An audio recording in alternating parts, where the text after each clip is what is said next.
Donc, Alors peut-être plusieurs choses là, parce que bon, c'est tellement riche ce que vous dites, mais alors avant que je vous pose ma prochaine question, je rappelle évidemment, chers auditeurs, de vous abonner à la chaîne si ce n'est pas déjà fait, d'aimer, de commenter, de partager ce direct. Et je rappelle une deuxième chose, c'est que tous les ouvrages de Jacques Beau sont dans la description, donc vous avez un lien qui vous redirige directement vers les titres en question. Alors maintenant, je vais vous partager plusieurs choses pour avoir votre analyse concernant cela. Alors peut-être là, je vais repartager encore une fois notre vignette, donc la vignette de notre discussion de ce soir. Pourquoi? Parce que, bon, il y a vous et moi, c'est très bien, mais nous voyons ici sur le haut Trump et Macron. En dessous, nous avons Zelensky, Netanyahou ensemble, hein, qui se serrent la main, et puis derrière, nous voyons aussi Poutine. Et là, je vous partage encore cette image. Donc, ça, c'est un article de la RTS. Emmanuel Macron réunit Donald Trump et Volodymyr Zelensky pour une réunion trilatérale. Et la question que je vous pose, c'est en fait, moi je trouve, hein, je ne sais pas quel est votre avis, mais nous sommes dans une immense pièce de théâtre où on a l'impression au final que tout le monde est un peu copain comme cochon. Alors vous, vous allez me dire, oui, mais c'est de la diplomatie peut-être, les gens évidemment se rencontrent, se serrent des mains, etc. Mais on a quand même eu l'impression que Trump et Zelensky avaient plutôt l'air familiers. En tout cas, il y avait pas une tension, en tout cas, lorsqu'ils se sont serrés la main, ils semblaient vouloir trouver une solution. On voit aussi Trump qui nous explique qu'il va renouer des liens avec notre ami enfin, avec Poutine. Et puis, enfin, comment comprendre cela au vu des 2 images que j'ai montrées? On a l'impression qu'ils sont tous finalement copains et puis que le conflit pourrait s'arrêter de man oui, beaucoup plus facilement en tout cas, qu'on veut nous le présenter. Car, entre les images et les faits, tout cela semble très compliqué et à la fois très simple aussi. alors, pour répondre à votre question, je dirais que vous présentez 2 photos. Comprenez, comme on l'a dit tout à l'heure, on se trouve aujourd'hui, tant pour le cas de la Palestine que pour le conflit en Ukraine, on est pratiquement dans un conflit qui rassemble d'un côté, le pays, le monde occidental d'une certaine manière et de l'autre, le reste du monde. Or, les photos que vous avez montrées, eh bien, c'est chaque fois des photos qui se déroulent au sein du camp occidental d'une certaine manière. Donc, où il est logique que les gens s'entendent bien. Cela étant dit, euh, je pense personnellement que les diplomates ou la diplomatie devrait passer outre les conflits. Finalement, c'est pour ça qu'on a une diplomatie. C'est précisément pour résoudre les problèmes. C'est pas pour aller boire des cocktails, même si c'est principalement ce qu'ils font. Leur finalité, elle est là, c'est d'arrondir les angles, pas seulement les ongles, mais les angles, lors des problèmes, lorsqu'il y a des problèmes. Et je constate que les nos diplomates ne veulent plus parler aux Russes, ne veulent plus on parle pas aux et on essaye de mettre des barrières supplémentaires. Par exemple, aux Palestiniens, tout d'un coup, la Suisse veut déclarer le Hamas comme terroriste et cetera. Donc ça veut dire que au lieu de saisir toutes les opportunités qui nous permettraient, de tendre la main à quelqu'un, on essaye au contraire d'y ajouter des barrières et finalement, Trump. Alors, je suis pas du tout un partisan de Trump et si vous lisez mon livre, Gouverné par les fake news, que j'avais écrit, dans 1900 pas en 1920, non, mais en 2020, hem, vous verrez que je suis un ardent critique de Donald Trump. Toutefois, il faut dire que dans le contexte que nous vivons actuellement, il a le mérite d'être celui qui est prêt à jouer un peu, les iconoclastes d'une certaine manière et qui est prêt à parler à Vladimir Poutine, ce qui d'ailleurs, cause un certain nombre de problèmes. Vous avez montré des photos de sa récente entrevue à Paris, avec, Zelensky et Macron et L'entrevue avec Zelensky, d'ailleurs, ne s'est pas passée si bien que ça, hein. À ma connaissance, il n'a passé que 35 minutes avec Zelensky.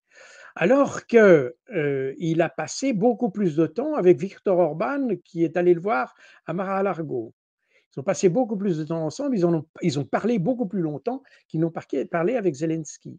Et Viktor Orban, qui est un dirigeant européen, comme vous le savez, et qui est aussi, lui aussi, une sorte d'électron libre, dans le comment dire? Dans la constellation de l'Union européenne, et c'est un petit peu, apparemment, comment dire?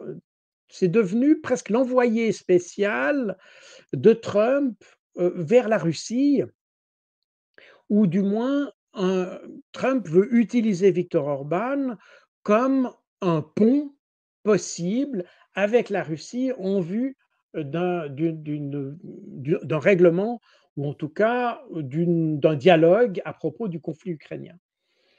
Donc oui, il y a une espèce de connivence dans le camp occidental, mais ça c'est assez, normal.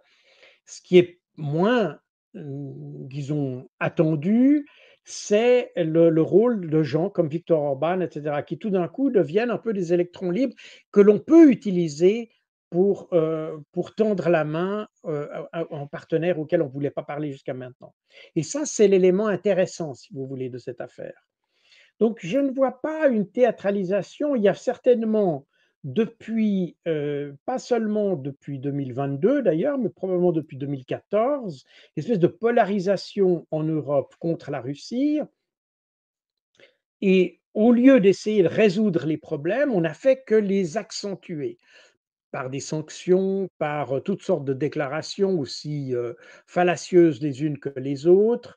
L'absence de reconnaissance, ou l'absence de reconnaissance de la compassion que les Russes, je parle du peuple russe, que les Russes ont par rapport à leurs coreligionaux, compatriotes, pourrait presque-t-on dire, du Donbass.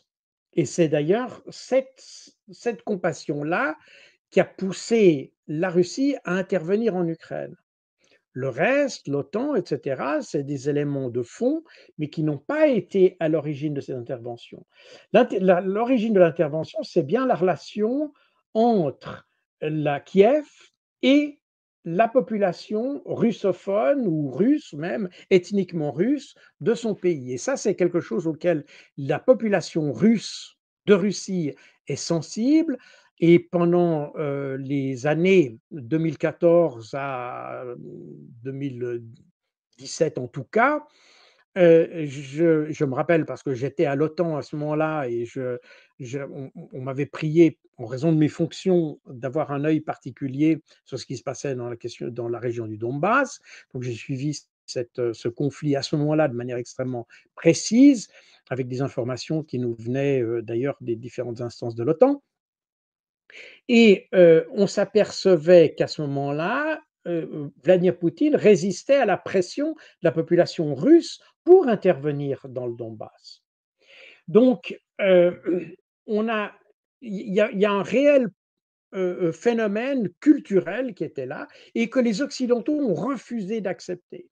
Ils ont transformé cette relation, ou cette compassion qu'il y avait entre la population russe de Russie et la population russe d'Ukraine, les occidentaux l'ont transformé en une velléité d'expansionnisme impérialiste ou tsariste, enfin, vous pouvez trouver les noms que vous voulez, qui était là pour justifier une sorte d'invasion, et cetera. Et que les Russes ne voulaient pas au départ, et c'est la raison pour laquelle les Russes ont été instrumentaux dans la conclusion des accords de Minsk, qui devaient précisément éviter qu'ils interviennent. Et ce sont les Occidentaux qui ont incité l'Ukraine à ne pas respecter ces accords, et ce qui devait arriver arriva, et c'est ce qui a provoqué l'intervention russe. Mais on essaye toujours de présenter la Russie comme étant un pays qui cherche à s'étendre, qui cherche à envahir le reste de l'Europe. Et d'ailleurs, on l'a vu dans les récentes déclarations, des toutes récentes déclarations de Mark Rutte, le secrétaire général de l'OTAN, il y a 1 ou 2 jours, qui disait aux Européens de se préparer à un éventuel conflit mondial. Donc on voit qu'en Europe, on essaye de cultiver cette idée. On a essayé de remplacer la réalité qu'on aurait pu résoudre relativement facilement sur le terrain si nos diplomates avaient fait leur boulot, par une réalité imaginaire qui est une confrontation Est-Ouest de même nature que ce qu'on prévoyait pour la guerre froide, enfin pas prévoyait, mais disons craignait lors de la guerre froide, alors qu'on n'est pas du tout dans ce conflit-là, dans ce schéma-là. Et c'est là où je vois le problème, et c'est théâtralisation, ça voudrait dire qu'on essaye un petit peu de jouer une pièce, mais c'est Oui. pire que ça. Je Hein. pense que c'est pire que ça. Je pense qu'on a des dirigeants qui sont incapables de sortir de la réalité ou de la fiction qu'ils se sont créés. Donc on est dans quelque chose qui est un peu plus, on n'est pas dans des gens qui jouent, on est des gens qui sont virtuellement, qui se croient dans une réalité qui est virtuelle. Cet extrait vous a plu? Alors